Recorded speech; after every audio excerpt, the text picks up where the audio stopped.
গল্পপ্রেমী বান্ধবীর হলো উচিত শিক্ষা। এ দিশা, ম্যামের পড়া তুই কিছু বুঝতে পারছিস? আমি তো কিছুই বুঝতে পারছি না।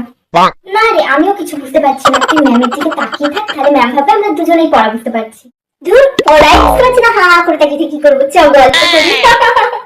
রিয়া প্লিজ তুই চুপ কর, কথা বলিস না, ম্যাম দেখলে আমাদের দুজনকেই মারবে।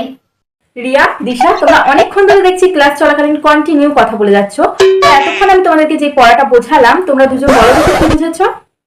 আসলে ম্যাম রিয়ার খুব জোর কপি পেয়েছে আর ও এখানে করেও ফেলেছে। কি কথা বেরোচ্ছে ও সেটাই আমাকে বলছিল। ছি ইস, ছি। দিশা, তুই মিথ্যা কথা বললি কেন ম্যামকে? আমি পটি কোথায় করে ফেলেছি? আমি তো পটি করিনি। বেশ হয়েছে, অনেকক্ষণ ধরে তোকে বলেছিলাম তুই চুপ থাক, চুপ থাক। তুই আমার কথা শুনিসনি। আমি কেন তোর জন্য ম্যামের কাছে বকা খাবো? ঠিক হয়েছে। তো বন্ধুরা, চ্যানেলটা সাবস্ক্রাইব করে দাও প্লিজ। টাটা।